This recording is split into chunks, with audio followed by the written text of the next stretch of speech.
ask anybody's question but yours. You're an idiot. And really a disloyal person. Hello, and welcome to this week's edition of Disloyal Idiots, a Fans First Sports Network production. We're here, all three of us, for the entire podcast for the first time in a good bit here, folks. As always, Steve Haller here, Christian de Guzman and Andy Pregler joining me. What's going on, guys? This is really like the Infinity Stones all joining just at the right time. It's how you know football season's close. Yep. Yeah, we all come back out of our holes for football season to start. Football. Yeah. Football. Yeah, it's like instead of Puxatawny Phil, we've got like Syracuse Steve here. Huh? If you Did I see my shadow? Okay, we're close. If Steve sees his shadow, it means that an offensive lineman went down with an ACL injury. No, that was a tight end, thankfully. So unfortunately, Stephen Mahar did go down, if anyone didn't hear that. If you see an increase in New York State Fair advertisement boards on 690, that means Syracuse football season is near. Can confirm that has happened. So we're there. I guess, do we just dive into the meat of it? Because this is probably going to double as our season preview or one of our season preview episodes. We got the first taste of a projected depth chart this week. And we, access to this team has been extremely, extremely limited, it seems, even more so than most. I know Mike hasn't been able to get really a good look at anybody. Same with Dom. I don't even know if he's been back on campus much, but or even is. But either way, our friends over at Noon's Magician haven't gotten some great looks, but it seems like Emily Liker over at Syracuse.com did. And yeah, in doing so. No, I was going to say, it just seems like, to your point, Steve, I think that there's weirdly a lot of apathy around the program this year, and this would have been a great year to have, say, a documentary series that followed the team around in preseason and released in the weekly installments to get the fan base excited about the upcoming season that should start with a relatively strong start. But I did not go to school for communications, or I did. Anyway, so who's Aaron Rodgers on this team? I mean, the last time we did this, Tommy DeVito, I don't know how long of a leash he got because of the series, but there was a good portion of the fan base that liked Tommy DeVito because he was really good on camera, and you wanted to give him the benefit of the doubt, myself included there. So they've done this before and it's worked, and it's weird that they don't want to make it. They don't want to try it again. That's all I'm going to say. That would do it. Yeah. Well, I guess do we just dive in? Like, is that the best way to? Do we just rip the Band-Aid off and go at it? Yeah. I think that rip the Band-Aid off. The context to this is that, of course, as Steve mentioned, Emily Liker is one of the few who has gotten access to the team this season, and the depth chart is not an official depth chart. It is this is what we're seeing in the reps that we're allowed to see that look to be pretty close to full speed, full intensity. Does that sound like the right caveats? I would say so. And for the record, if you're this is from Syracuse.com, and if you're not subscribed to Syracuse.com, you should, just because Emily's coverage has been great these last 2 years. When you're not, tossing Noon's bucks at us. So, or I guess, is it disloyal bucks now? Disloyal dollars? Disloyal dollars. I think that's trademark that. Go. Yeah. We'll be on that. I guess starting at the top, we have the quarterback position. I don't know if you've heard of this position. It's a fairly important one. No, not at all. Well, in the bullpen, we have currently Luke McPhail and Braden Davis, the South Carolina transfer, and then on the two deep, we have as the backup Carlos Del Rio Wilson and Garrett Schrader as the number one. Is anyone in the room surprised by this? If anyone didn't see it, Christian just raised his hand and quickly dropped it.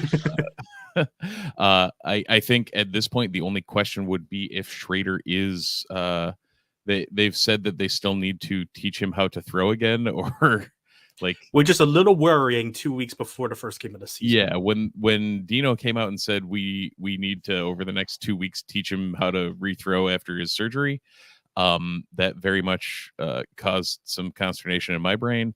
And given Schrader's weaknesses over the past couple of years that we've seen, like throwing, namely, yeah, that does not bode well. So hopefully Jason Beck can, aforementioned coordinator, not quite into the discussion yet, but if Jason Beck can work some quarterback magic like he has in the past, he made his throwing motion look a lot better last year, and hopefully can do the same post surgery. So we'll see what we get out of Schrader. Any thoughts on Del Rio Wilson getting the backup nod over Braden Davis or Luke McPhail? I mean, over Luke McPhail was shot. No, I'm joking. No, I'm not surprised by this because Dino does typically like to play things close to the vest. But I will say that if you're Brendan Davis, it's not a great sign that you weren't able to clearly delineate yourself from Carson Del Rio Wilson. I think that this is a podcast, and I think this is a fan base that is relatively high on Del Rio Wilson for a lot of reasons. His pedigree, what we saw last year when he wasn't running around like a chicken with his head cut off. But my biggest thing with Del Rio Wilson is that he does not look comfortable throwing the ball while moving. And it appears that the offensive coordinator decision that Dino made, bringing, when Robert and I left and promoting Beck to the offensive coordinator position, it was Dino's finally embracing a mobile quarterback and finally embracing that it is time to get rid of this traditional pocket passer role that he is more familiar with, that the Jimmy Garoppolo is no longer the success story that he wants to compare things to. And I am a bit concerned that Carson Del Rio Wilson Carlos doesn't. I was Carlos. waiting. That's I was waiting for the second time in 3 weeks you've done that. Well, because I'm thinking of. Because when you think, because honestly, like, and this is going to be kind of terrifying for some people. Like the comp that I have in my head right now is Carson Wentz, like a guy who's like big body, has a cannon of an arm, should all things put together, should be able to throw on the run with some success. And again, I do want to I am going to admit last year we saw him playing behind a not healthy offensive line. But where's the difference this year? Well, and that's the thing is I think that in the best case, we'll see. Exactly. We'll get there. Right. Best case scenario, Del Rio Wilson has shown that he can work in a mobile quarterback system, and that is why he's the backup. Worst case scenario, they are going with the devil that they know, and the new guy in the door has yet to fully acclimate to this system, and it's still a relative unknown. It doesn't leave me feeling good about the inevitable game or two that we are playing without Garrett Schrader, because we will play at least 1 or 2 games without Garrett Schrader this season. And it's going to be during that back half of the schedule where all of those games are theoretically winnable. Yeah, all those games are how you go from a 4-8 team to a 9-3 team, basically. Yeah. Now, that said, Davis only came in for fall ball, or summer camp, whatever you want to call it. He was not there for the spring.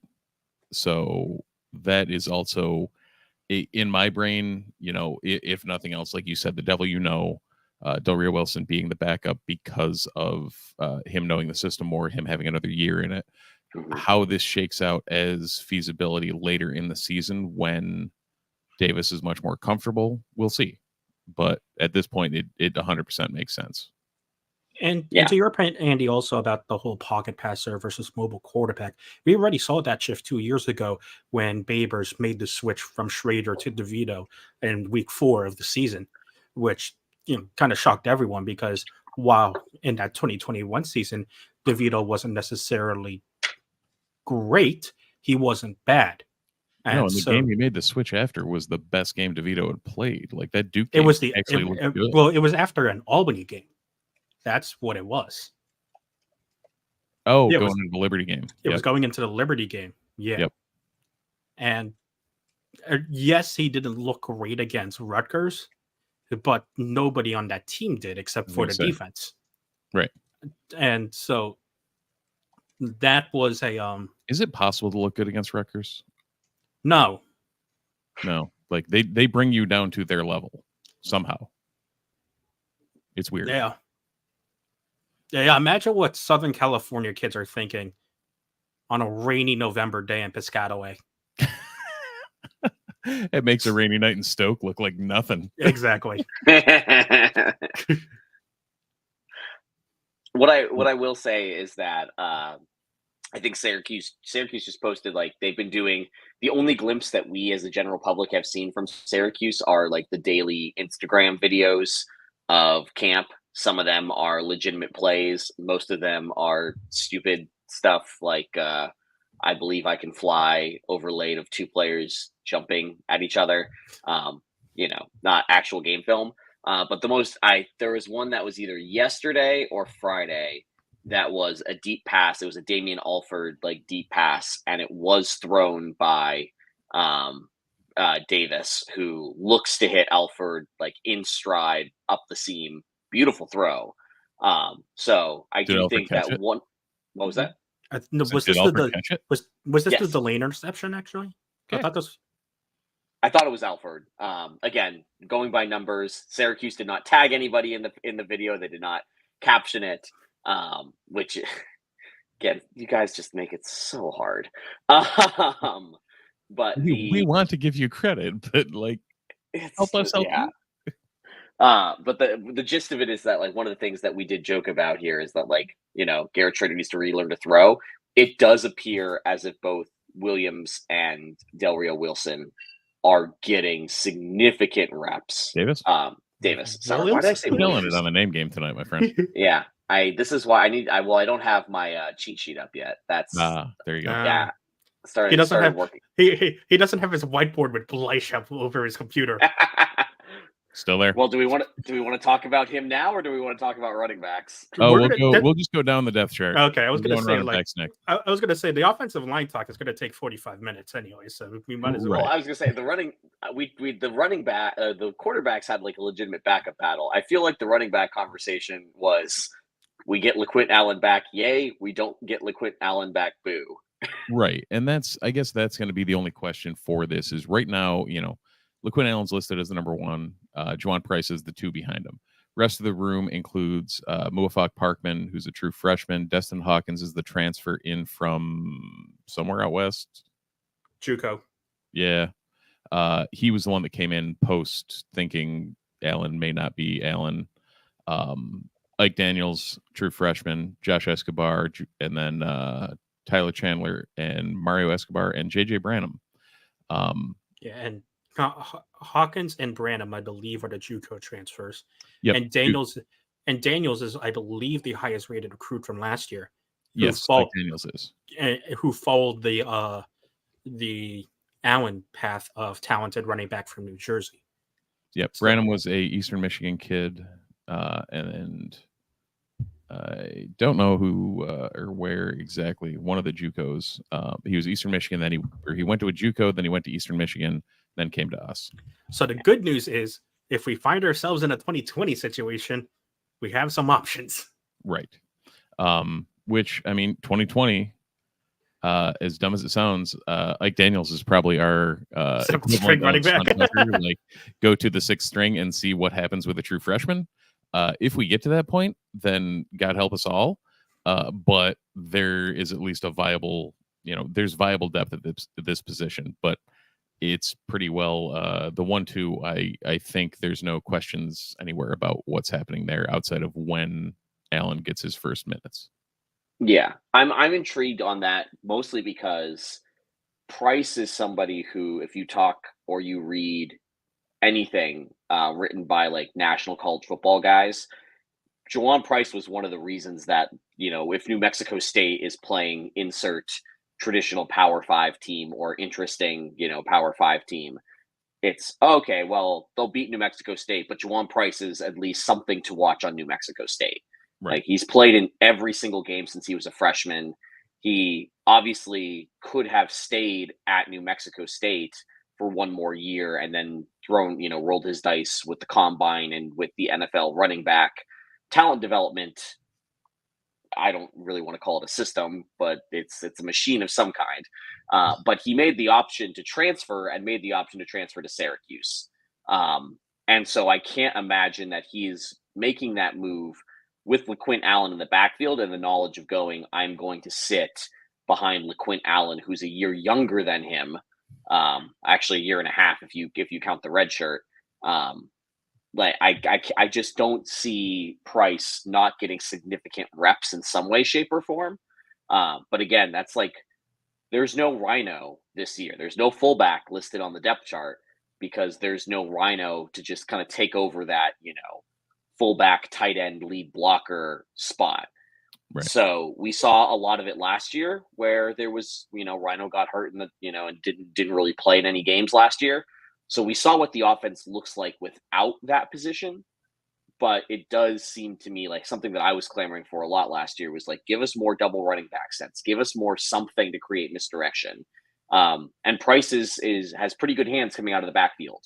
It would be nice to see, Price and Allen both get reps pretty consistently, and it'll be interesting to see them both on the field, considering that Price has the ability to run some pretty solid routes and has shown that his hands are, above average for that position. He's also 5'10", 208, which, for lack of a better description, is built like a brick shit house. And to add on to that point also, the main reason why we didn't see a lot of running back rotation just in general over the past couple of seasons is because Tucker was a workhorse. He wasn't going to get taken off that field just in general unless he got hurt. Even if he probably should have. Yeah, exactly. But what we've seen now in not just the modern NFL game, but in the modern college game as well, is that you need to have a 2 running back system in order to be successful. So many teams are constantly rotating out their running backs. There's not every team has a Christian McCaffrey. I'm going to just give the ball to this guy. Or right. Derrick Henry, I'm just going to give the ball to this guy.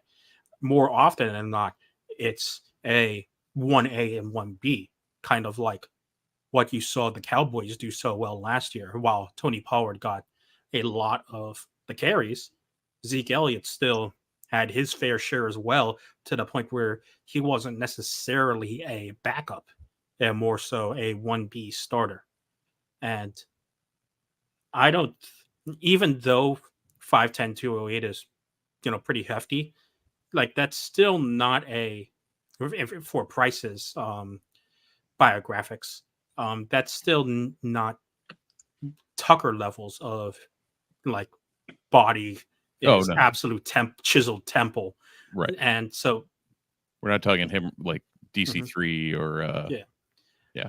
And even if Beck brings in a new system, Dino has always said that his offenses start and go well when they establish the run. So if that's going to hold true, then you need to be able to rotate out Allen and Price pretty consistently, just in general, because as we've seen in all the levels of football right now, your running backs can't be out there for a lot of plays at a time. Well, we can work on cutting that down. But one thing that seems to be set in stone. No, never mind. We're not there yet. I was thinking tight ends. Wideouts. Yeah, but might as well. Huh? Okay, tight ends are Rondé Getson if we're passing and Max Mang if we're not. There, we're done. There's a lot of other that would be an interesting case study to see how many plays Gadsden and Mang were on the field at the same time for last year. Yeah, that would be kind of curious. Whether he's actually quote unquote utilizing that as a, the Y or whatever he wants to call it as a tight end and swapping them. Or I do know. whether they're I all- do know one play. It was the Purdue touchdown because Schrader got flattened because Meng just got flattened as well. So that'll happen. I feel like we're just not going to see a lot of Max Mang this year until we get into very specific game situations. Gadsden, I think it's really interesting to see. Gadsden is the leading returning receiver in all of the ACC this year. He's somebody who is going to get double teamed when he is on the field, and there's going to be a lot more attention on him this year than there was last year. And we saw last year, some teams did some decent jobs of shutting him down. It was less about shutting him down and more about getting into the backfield so quickly that you couldn't really throw to any receiver, let alone Gadsden. Which, no offense, when you have a 6'5", 223 kid playing in the slot, just huck it up. He's going to get it over whatever is covering him. Well, the problem is that the quarterback last year lost his lower body against Notre Dame. So fair. Well, also apparently lost his throwing hand and played through it, which we're Seems talking for those that didn't see, if you watch the ESPN campus roadshow tour thing that they did with ESPN, which was this week, they talked to Garrett Schrader, and Garrett Schrader revealed that he had stitches in his throwing hand and played through it. That's why he had a glove on. Those two games, for the record, were Florida State and Wake Forest. Both losses. Wake Forest game, Schrader played pretty well. Florida State game looked like a hot trash can fire. So yeah, turns out that Schrader being healthy is going to help everything. But yeah, I do wonder this year if, with Beck at the helm, without having that Sean Tucker safety net, if we're just not going to see a whole lot of the 5-second drops. It's just going to be a 5-step, take your time drops. It's just going to be 1-2, hit Gadsden when he's lined up on a linebacker kind of offense. Yeah, you might see like 3-step. I guess coming out, 3-step out of the shotgun is effectively like a former 5-step, but you're not gonna unless things go weirdly well in the conversation we're gonna have in a minute. I don't see us doing much 7-step drop, or we may get slide protection, we may get some weird shit. What makes you say? Because we have Frankenstein's monster as the offensive line. Steve, talk through the depth chart here, because we still haven't touched wideouts. We've talked about our actual wideout. Now the rest of the wideouts that are listed as wideouts we need to talk about. Which is a little unfair, because we know Gadsden's going to be inside receiver. And just to put a bow on the Gadsden topic, what we also saw from last year that worked really, really well is that when teams played zone, he was really, really good at finding that soft spot in the zone to just sit. Yep. And he would naturally just make himself open. So that puts more of an incentive on teams to dedicate resources to him, which should in turn open up the options for the guys on the wide receiver chart that we're about to get to. And the guys that I think, one of the guys who I think is going to be one of the impact players in this season, provided that Frankenstein's monster doesn't collapse. And that's Isaiah Jones, who's currently listed as the number 2 outside wide receiver, opposite of Damian Alford. And if it wasn't for him literally getting his arm ripped off in the Purdue game last year, I think he could have had an excellent season that a lot of people weren't expecting. Oh yeah, last everybody year was talking about prior to by everyone I mean like his teammates and that we're talking about prior to last year, and they're doing the same thing prior to this year. So hopefully everybody stays healthy and we can see that. Yeah, and luckily in this instance, the injury he suffered was not his fault. Yeah. Yep. So, four wideouts. You've got Alford and Jones outside. You've got Trebor Pena in the slot. And then behind them, DeMarcus Adams and Omari Hatcher outside, and Donovan Brown in the slot, who was, I believe, Andy's pick for surprise on the depth chart in our articles last week. Yeah, Brown is just somebody who is not quote unquote new to the program, but last year he only appeared in 4 games plus the bowl game in order to maintain his red shirt. So it was clear that the staff think that this is somebody who is more of a contribute down the line guy rather than a contribute right now guy. So it's interesting to see that he has jumped into that spot on the depth chart. But all things considered, we already talked about Gatson being lined up inside. You've got Pena, who you expect to play every snap, pending his health as well. It turns out that there might not be a ton of space on the inside for a third set of hands there, pending injury.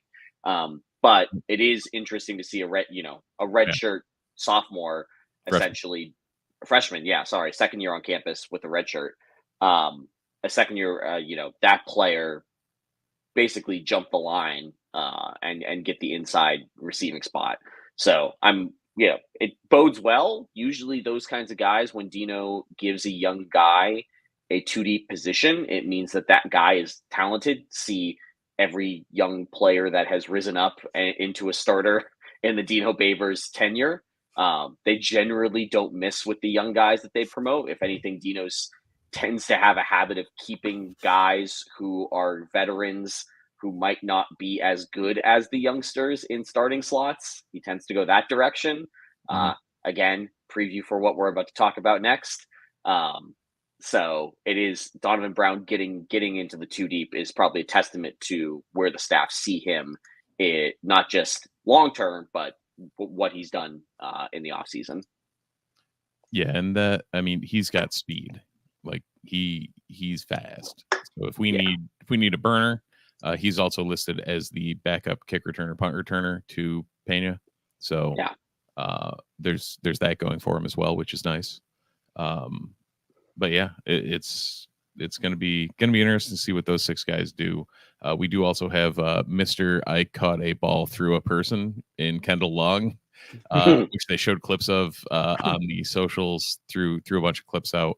One of them was Kendall Long literally catching a ball with a person face guarding him, caught the ball behind whoever the DB was, which I can't remember who it was, but he caught the ball and brought it down, full completion with somebody face guarding him, catching it behind the guy.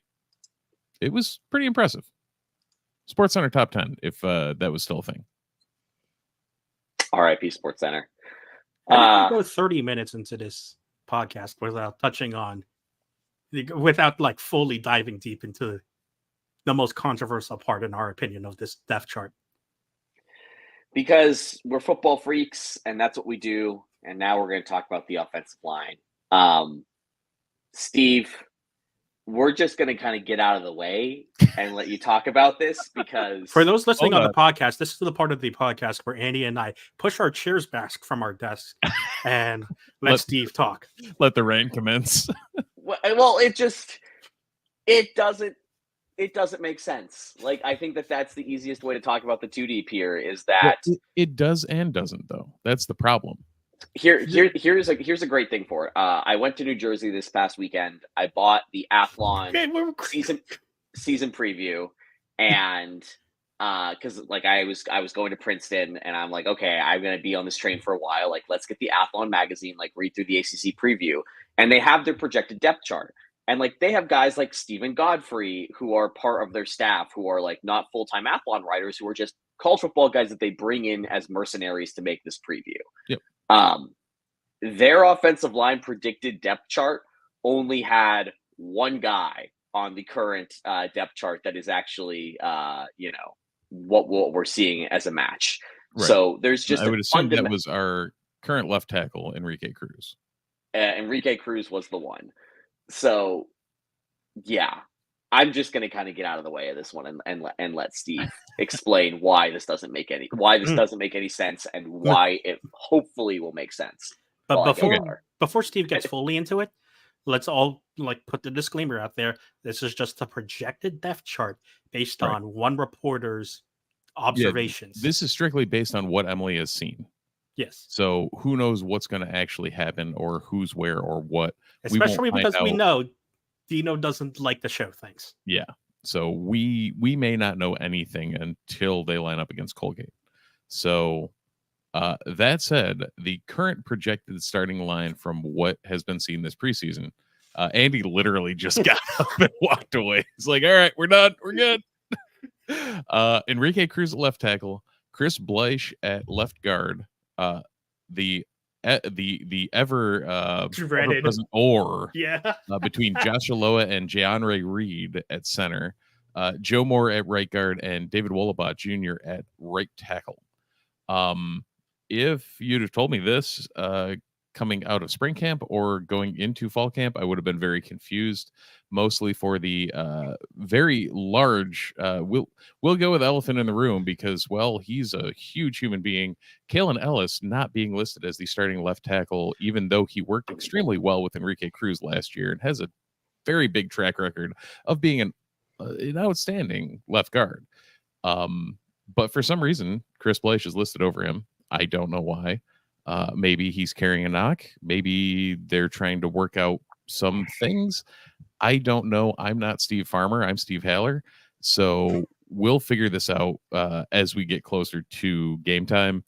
The backups are currently listed as Joe Cruz at left tackle, Kalen Ellis at left guard, which is if he was left out, it's one thing. The fact that he's listed as the 2 is the concerning part. Jacob Bradford at right guard, and then Mark Petrie at right tackle. Where do you want to go, guys? I don't like the interior of this line. Like, yeah, me too. Yeah. Mm-hmm.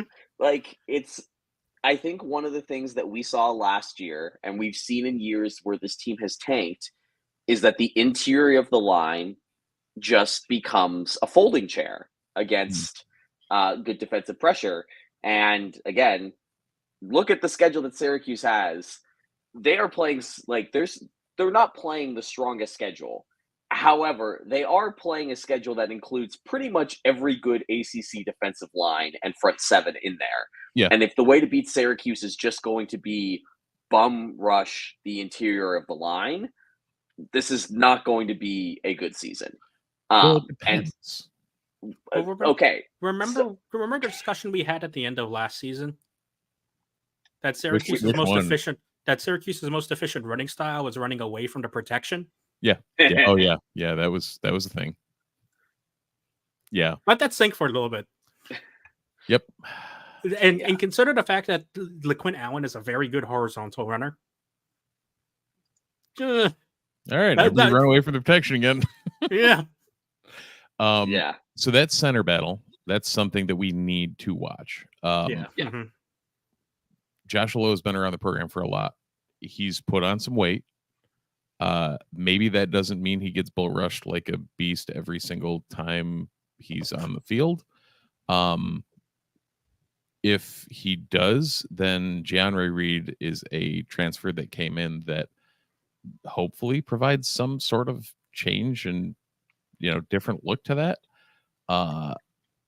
He's listed at 6'3", 315, coming in from Hutchinson Community College. I believe won the NJCAA title with them last year. So he's got led Hutchinson to an NJCAA national championship, 11-1 in 2022. Okay. So there's at least a track record of him playing on successful lines. I don't mind that look if we see it, especially if it means that he is better than Aloha, who has some, prior recognition with this team, with this unit. You also have coming in a very large true freshman in Trevion Mack, who's going to redshirt, and I clicked on the wrong tab because I was supposed to be looking at Jaden Bass, who's also a freshman. I'm over to Lysander Moiolo, who is the transfer I was looking for from Navarro College, 6'6", 360. He came in during the fall. I'm curious where he's going to end up landing. Basically, we have a lot of big bodies. We talked about it, I think, 2 weeks ago, how most of this line has bulked up, and we are no longer looking at the try and make them quick and fast and move, and into the Schmidt and what seems to be Farmer role of make them big and make them block things, which seems solid. I won't, until I see what Farmer is doing out there, I'm not going to discount anything that's going on with these guys size wise. The interior is just so weird with Bleich over Ellis, because unless he magically gets back to what he saw or what he showed freshman year at Florida before he got injured post this surgery, I don't see any reason he should be starting over Ellis, and if anything, should be starting at the right guard over transfer from Richmond Joe Moore. Moore in the spring had been working at tackle. It looks like they moved him down interior, so they must at least like what they're seeing over Jacob Bradford, who has seen time again, in the program. And then I guess at right tackle, you've got David Wollabaugh, the transfer coming in from Kansas Kentucky. Yep. Sorry. Wrong K. SEC school. Yeah. I get them confused. That has blue as a primary color. That sounds, and don't, I have a friend who's a Jayhawk fan that kills me every time that I confuse the two, but they are effectively the same school to me. Wollabaugh, yeah, I mean they're both out there somewhere in the Midwest, and they're both blue. So it's fun. And they both with the exception of the past couple of years, they both have Medicare football programs and outstanding blue blood basketball programs. Yep. Does that sound familiar to anyone around here? I think Steve, like one of the things that I think is most interesting is that I forget when Dino said this, but I think it was recently this week when asked about the offensive line. Dino said that his goal is that they're going to have about 7 guys that play the majority of the snaps. In a perfect world with no injuries, they don't anticipate a ton of rotation, and they're hoping to keep things pretty tight, which obviously on the one side, hey, that's kind of what, like 2018, that's what you that want. That offensive line was, that was 5 guys with a 6th and a 7th when you needed a spell, but that was pretty much it. Yeah, we talked last year a lot about the chemistry, and to only go 7 deep is where you need to be to get those guys all, like, have a backup guard, have a backup tackle, and that 6th and 7th man are your options, because they will, if you work the reps, they'll know how to work with who's out there versus not having familiarity coming off double teams or working pass protection. But that makes the 2 deep look even more confusing, because that means that you're leaving off, either a player who has been in this program and is probably really solid, or you're leaving out like a transfer who you probably brought in with the expectation of, look, we're bringing you in because the offensive line needs shoring up and we're playing you. Like Bradford saw time at guard and tackle last year. So what I wouldn't be surprised at looking at this depth chart is Ellis is your next man in at left guard. Bradford is your next right-sided option. And then maybe Cruz is your next left tackle. Something along those lines where you've got 7 or 8. Like Petrie's come in a while ago, and his name's been around the depth chart, but I've never heard or seen much of him, so I can't really comment. But I do know, like, Bradford worked at guard and tackle last year. So the big problem, though, with this defensive line, and it always comes back down to scheduling, is that we're probably not going to know how good this defensive line is until after the Virginia Tech game, because you expect the offensive line. We expect the offensive line to do pretty well in the first 4 games, maybe with the exception of Purdue, because no one knows what Purdue is this year. And then you expect the offensive line to get its mouth beat in by Florida State, Clemson, and UNC. And then you have that bye week, and then you have that Virginia Tech game.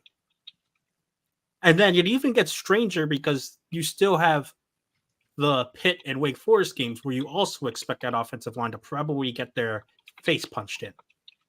Right. So it's it's going to be weird evaluating this line on a week-to-week basis because it feels like just on paper, there's no 50-50 matchup other than maybe Virginia Tech, and that's even putting it at a stretch. Yeah. And if it feels like every other matchup swings wildly in favor of one position or the other. Right.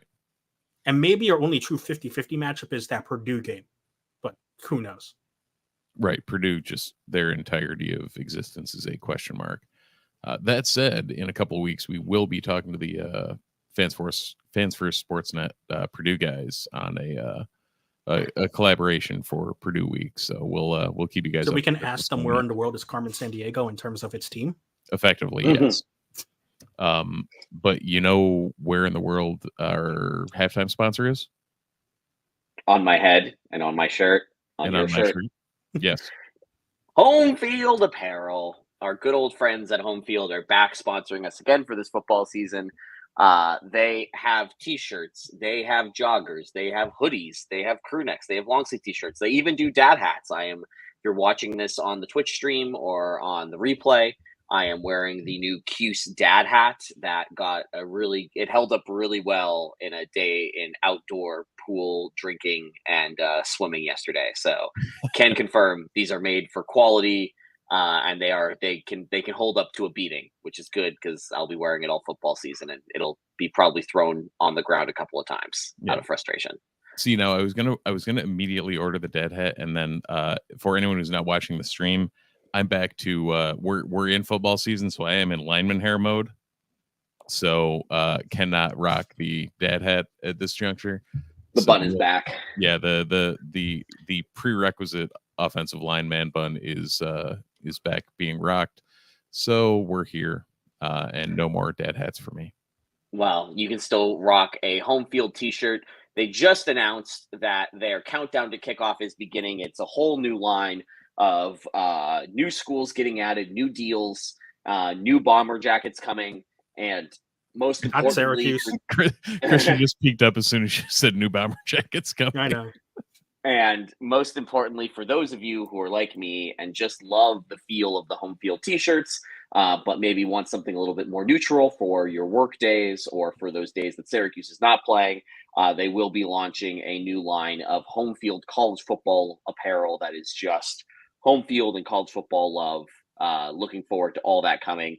If you've yet to buy from Home Field and experience the greatness that is this our wonderful sponsor, use promo code NUNES23, NUNES23 for I believe we're up to 15% off your first order. Yes, 15% off your first order with promo code NUNES23, NUNES23. Gentlemen, they're comfy enough that I'm rocking a North Dakota State University shirt because why wouldn't you? Especially on a Syracuse podcast. It makes total sense. You know what? I was trying to convey this into something about the front seven with the Syracuse depth chart, but I couldn't figure one out. I was trying to find a Rocky Long connection, couldn't find one. But no, it doesn't make sense. But what does make sense is that Syracuse is running the 3-3-5 with Rocky Long at the helm. Syracuse had, what was that? The Godfather. Yes, the Godfather. Yes, 73-year-old Rocky Long is the defensive coordinator for Syracuse.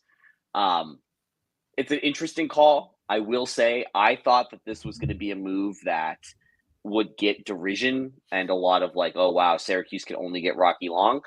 Generally, the industry seems to be pretty surprised that Syracuse got him, but more in the positive surprised element of, oh, they went up the coaching tree instead of down the coaching tree further. The fact that they got Rocky Long is a bit of a surprise that he would, make that move to Syracuse. Yeah. So I think it's a testament to the relationship that we've seen Dino build with him. I'm interested to hear, probably we won't get more of this until the end of the season, but where that relationship started and how that relationship built. We know that it was at least partially the reason why Tony White and Zach Arnett were both in the building signing contracts for Syracuse at some point in time. So God, I'm intrigued. I forgot about that saga until you mentioned it. Me too. Zach Arnett is now a head coach. Yeah. Just want to remind everybody, Zach Arnett is now an SEC head coach. Don't need to talk about it more than that. And Tony White is now a Big Ten defensive coordinator. So. Yeah, Tony White is the defensive coordinator at Nebraska. Weird. Yeah, we traded him for half of Nebraska's defensive back. Yeah. Going into was the 2D, so that we didn't realize that deal was actually a player to be named later trade, and then in a couple months they would all come to us. It was the equivalent of trading. It was the equivalent of trading Juan Soto for prospects. damn. Yeah, we traded away Juan Soto, and maybe our Mackenzie Gore is Miles Farmer, except without giving up as many home runs. Ooh, TBD on that one. Here we are. Yeah. Do we want to start on the back and move our way front, or do we want to go on? We'll start at the front. Start at the front because I have thoughts on the front. Well, all right. So let's think about this front. This front starts with what's expected. Caleb Okechukwu at the starting defensive end, Kayvon Darton as your starting defensive tackle, and Dennis Hawkes Jr. as the other defensive end. Doesn't seem too out of the ordinary. Chase Simmons follows Okechukwu. The second string defensive tackle is a dreaded or between Terry Lockett, the returning former starter, and Braylon Ingraham, the Alabama defensive line somewhere transfer that was playing defensive end in the spring. And then Kevin Jobity Jr. at the second defensive end spot. So, Christian, the floor is yours. My big thing is at defensive tackle. If I was just looking at this team just in general, I would have assumed that the Terry Lockett or Braylon Ingraham line would be on the first part of the depth chart and not behind Kevon Darton. And while I get it, Darton did an excellent job last year of being a stopgap for when Lockett went down to injury. There was also a reason why that, although we keep on harping it, there's not a lot of pressure needed to be created by the defensive line. There's also part of the reason why there wasn't a lot of pressure created by the defensive line, because you saw it the minute Lockett went down. There was an ESPN graphic every single game about the weight disparity between the two lines. Yeah, on offense and defense. And a lot of that was, and a lot of those graphics were immediately followed up by a solo shot on Darton. And while a lot of people love him because, it's a great story as well, started out as a walk-on, eventually got more and more reps, now on full scholarship. If you're gonna have more well-rounded success for this defense, because a lot of people also want to see more from the defensive line, then I think you have to have Lockett and Ingraham as the starters. Yeah, and that may be something we work into because, again, Ingraham was here in the spring. Lockett's coming off injury. It might be something that's what works into practice. But from apparently what they've been seeing at this juncture, that is not the case. Darton is up to 271. So he is not a small human being, but which would be great if he was a defensive end. Yeah. Well, I mean, you say that, but Ingram's listed at 301. Lockett's only listed at 280. So I assumed he was at like 290. Yeah, 9 pounds does not a huge difference make, especially when Lockett's frame is 6'3" versus the 5'10" bowling ball of Kevin Darton. Yeah. So yeah, it's going to be weird up the middle. Well, also part of, and this is also one of the reasons why I'm personally a very big Terry Lockett fan. I really, really, really like him, and I thought, and I think he should be in the starting role.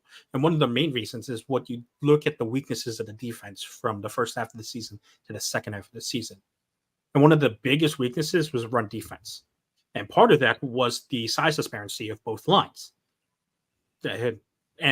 And yes, while Lockett is only 9-10 pounds heavier than Darton currently at this point, based on the rosters that we have, Lockett was a very, very integral part of making sure the run wasn't nearly as developed as it was in the latter part of the season. Lockett's run defense was extraordinary in my opinion. Yeah. And maybe it was the bump up in competition as well that kind of did Darton in and the defensive line and the rest of the defense in terms of the running back production just skyrocketing from opposing teams. But I think that Lockett was an integral part of allowing the defense to be so successful that they were able. He was one of the reasons why they could stop the run, and then the real crux of the 3-3-5 with the versatility of the linebackers and defensive backs. Yep. To really cause havoc in the pass game could really shine. Yeah. And it may be, as weird as it sounds, like it may be a situational 3-man rotation as to all of them on an or as to who's starting when and doing what. Yeah, this could be like a Cody Roscoe situation. Yeah. And that worked out well for him. Yeah. Where basically one of them comes in like every now and again and it changes to a 4-man front. Yeah. Yeah, I could see that. Either way, definitely one of those to keep a strong eye on as we're progressing through and, see what happens against Colgate. At the defensive ends, anyone surprised at all by Okechukwu and Jaquez? No. How about behind them? Because there's a couple of names that fell off. Honestly, no. And the one name that people are going to want to know what happened is Francois Knowlton, which I'm in. Yeah. Which I'm interested to know as well. But he didn't play last year, and Simmons and Jobity last year looked fairly decent from what we saw from them in their limited sample size. Yep. So this is honestly kind of like a Carlos Del Rio Wilson, Braden Davis situation where there may be a higher ceiling with the guy in the back, but the current talent level is a weird thing to say. The current level of what Syracuse wants is right now better for Simmons and Jobity, I guess. Knowlton is also listed still at 236, while Jobity is listed at 264. That 30 pounds is for real, and I'm not saying that we should be on the lookout for Knowlton to transfer or anything, but Knowlton seems like a tweener of all tweeners. He's built much more in the Steve Linton mold. Yes. And in all honesty, at 6'4", like maybe we see him in that the Stephen Thompson, Stephon Thompson, not Stevie Thompson. Very different. Yeah. You were getting there. Yeah. See him in that mold as the, hand on the ground, send him guy. The other name that we saw last year quite a bit that didn't show up is at that tackle spot in Elijah Fuentes Cundiff. Well, yeah. I'm not surprised because you have that talent of Lockett, Ingraham, and Darton. So he's honestly 4 on that depth chart right now. Yep. And if you have Lockett, and if you have Lockett and Ingraham at the 1, and Darton as the 2, maybe you would make maybe you make an argument for putting an or there for Elijah Fuentes Cundiff as well. But even then, I think Darton is a better option than him. Probably. Like he'll see time. It's just going to be deep. So yeah. I guess going from that, of note, I think I read it this morning. The aforementioned not Stevie Thompson is out of his red jersey and is actually practicing. So Stephon Thompson is back, quote unquote, healthy. How healthy that is, we don't know. He's been out for a long, long time. But yeah. And so he's not listed in this too deep as we go through the linebackers. Correct. Since this came out a bit ago. Yeah. So the linebackers are listed as your starters of Derek McDonald, Marlo Wax, Leon Lowry, with your backups of Khalib Gilmore, Mekhi Mason, and Anwar Sparrow. Feel like that's pretty straightforward. Adding Thompson to that mix probably means that Derek McDonald moves to the back of the 2, probably kicks either probably kicks Gilmore out, to be honest. Mhm. Mackay and Anwar, got some time last year. Honestly, I think the linebacking group is what it is. It's really top heavy. I really like Thompson, Wax, and Lowry. If one or more of that group goes down, I think we saw McDonald can service. Same thing with Sparrow. They can be useful. Don't really know if we want to test more than that from an injury perspective. So what I'll say, and go for it. What I'll say, and I feel like also Steve is wanting to jump on this as well, is that I was expecting an or for Sparrow and Lowry Yes. at that linebacker position, and where I think you're also going to go with this is probably having Keaton Bailey on that too deep as well, because I do think I do think it. Again, we haven't seen the entirety of practice. We haven't been there, but I do feel like Lowry and Sparrow are much closer in skill set and production and productivity level. And while I am a bigger Lowry fan than Sparrow, I do believe that both of them deserve the same amount of playing time because they're both really good at what they do. And also what we saw is that with the 3-3-5, it's not like other systems where you can kind of interchange the linebackers and put them wherever you want. It's very set in the position of here are our Sams, here are our Wills, and here are our Mikes. And once you settle into that position, unless you are Marlowe Wax, you are staying at that position for the majority of your career. Right. And your Mikes and your Wills are relatively interchangeable. Your Sam is pretty much, that's your hand on the ground guy. So we'll wait, strike that, reverse it. Yeah, reverse it. Yeah, it's the Will who's the Sam and Mike. Yeah, pretty relatively interchangeable. Your Will, that's where Stephon Thompson. And even then, especially in the 3-3-5, the Mike isn't that interchangeable because the Mike needs to have really, really good communication with the rover to quarterback and direct the defense. And so from what we saw from Tony White, and I'm assuming what we're going to see from Rocky Long, is that you need to have a very specific type of player there who can command and direct that defense. Yep. So it's so you can't just easily slide a guy over from the Sam. Absolutely. So Khalib Gilmore, for anyone who did not remember or know, is a transfer in from West Florida, played 4 years there and has come in as a grad transfer, technically a redshirt junior.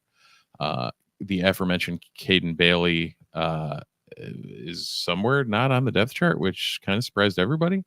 After a very strong showing in the bowl game and then a decent showing in spring camp, the nephew of Champ and the son of Boss is for some reason not on the depth chart, which seems really weird, but who knows? Again, he may be carrying a knock. He may be, in some other, there may be extraneous circumstances just, because there always can be. So I don't know. Anything else on linebacking? All right. Round this out with the mess. Yeah. Secondary is weird. The two corners are Isaiah Johnson and Jeremiah Wilson. The safeties are Jason Simmons and Elijah Clark, and the rover is Justin Barron. The backup corners are Greg Delane and Jaden Bellamy, and the backup safeties are Amon Greenwood and Braylon Oliver, with the backup rover being Jaden Gold. So there's a lot of guys here who, in the case of Gold and Braylon Oliver, who transferred into this program with a lot of fanfare and noise about their ability to be instant impact players. And Bellamy from Notre Dame. Yes, yeah, Bellamy as well. All coming in as backups to, I think either Wilson or Isaiah Jones, one of them was a true freshman last year, and the other is a sophomore. Wilson was the true freshman, and Johnson was the transfer from Dartmouth. Yep. Yes, there we go. Who is currently listed as a redshirt senior. So okay, He was a grad transfer with 2 years of eligibility, so this is his second and There final we year. go. Yeah, similar to what Gilmore came in with. So, I mean, if you go on this on paper, you would think that the Nebraska, the Notre Dame, and the Louisville guy could beat out a Dartmouth grad transfer, a true freshman, and Justin Barron, who's had like a really nice career, but has never really been a difference maker on defense in the way that these other guys are built to be. Hurt. Oh, yeah. Well, I see Steve. My fascination with the rover position here, but it does really feel like Barron being listed as the rover feels like we want this rover to be a run support position, which I don't like because I really don't like Barron in coverage. Honestly, my problem with Barron is not in coverage. My problem with him is in running. Yeah, because Steve and I have talked about this a lot over the past couple of years. Barron's angles when he's trying to attack a runner, not great, are abysmal. He's a big body, and when he hits someone, he's going to stop them. The problem ends up being him getting to said person to hit them. Is in the inmost you know those MLB Statcast graphics where they show like route efficiency to a fly ball. Barron's isn't good. And this also is a testament to how much Syracuse needs that rover to be someone who's comfortable at being another controller of the defense. Because yes, Barron's run angles coverage skills weren't great. But after Rob Hanna went down, did we see many other people replace Barron at all during a game? The answer is probably no. No. And so, one, that makes it even a little bit more concerning that Gould is a backup rover.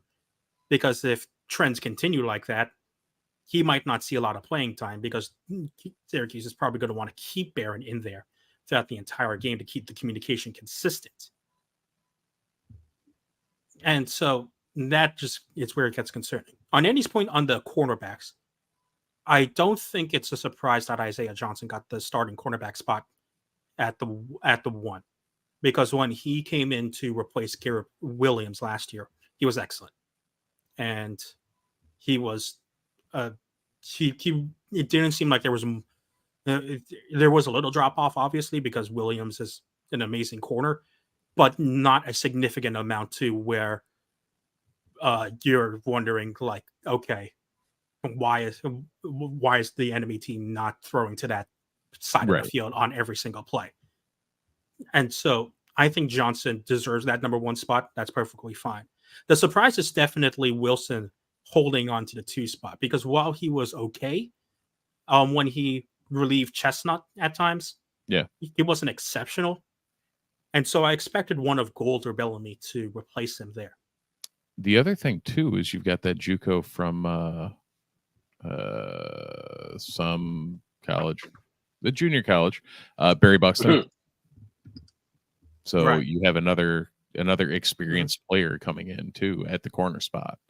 So the fact that Wilson held all of them off, sure, okay. I mean, if that's what it's looking like, that either worries me or that means Wilson made some strides.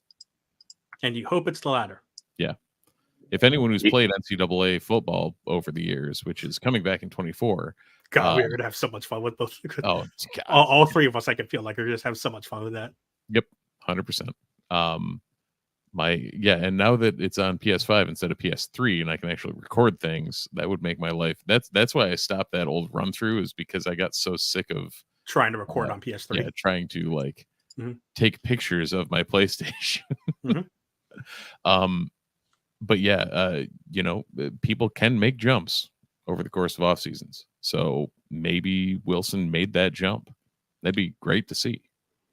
And then the other elephant in this room is the Miles Farmer situation. Yep. Yeah. Not Steve Farmer, Miles Farmer. Mhm. We have too many farmers now. Yeah. Miles Farmer, the one who multiple suspensions at Nebraska, one of which included a driving under the influence charge. Babers said all the right things about him coming in and becoming part of the family, and that he's been vetted and that they believe in his character. And I am all for second chances and whatnot. And Babers has had a very excellent track record of taking in either non-qualifiers or players with red flags and then not having them have issues at Syracuse. All of that is fair. But to bring in Farmer this late into the season or like into the camp, like it's not I'm not surprised he's not on the 2 deep. But yeah, Christian, I'm not sure where he fits into this 2 deep in an ideal scenario because again, here's another dude who played 24 games as a freshman and as a sophomore at Nebraska in the Big Ten. So he can play at this level, and he's not like his disciplinary issues are probably why he transferred, but he came to Syracuse with the expectation to play, not to ride the bench. Yeah, I mean, And- likely he yeah. slots in that Amon Greenwood hole. more likely if Syracuse really likes him, he replaces Jason Simmons, and then I believe I talked about this a couple of weeks ago, where he replaces Jason Simmons, and Simmons reverts back to his role of being the okay, let's just fill in and be the fourth DB whenever needed, and not notice a significant drop off in play when either Farmer or Clark need a spell or rest. Right. Yeah, it's going to be. It'll be interesting to see what happens there. That's the move's not going to happen early. No. You but- know, you know what all of this, like, hopefully all these transfers work back up, all the guys who are coming back from injury work back up.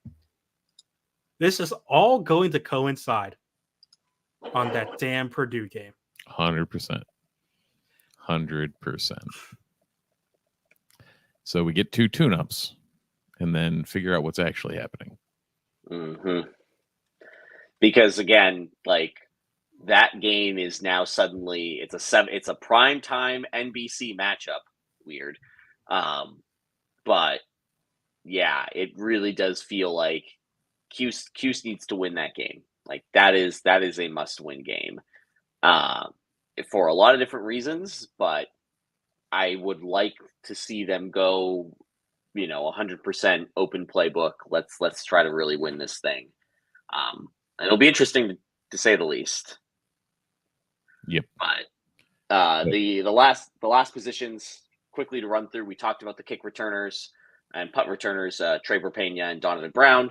Holder, Justin Barron, same thing as last year. But the specialists, new kicker, new punter, Brady Denneberg at kicker, and Jack Stonehouse, the transfer from Missouri at punter. We've, the incumbent Max von Marburg, mixed results last year, I think is the kind way of saying that. There's definitely potential there, but obviously when Syracuse is good, special teams flips the field and puts Syracuse in a position to win games that it shouldn't win.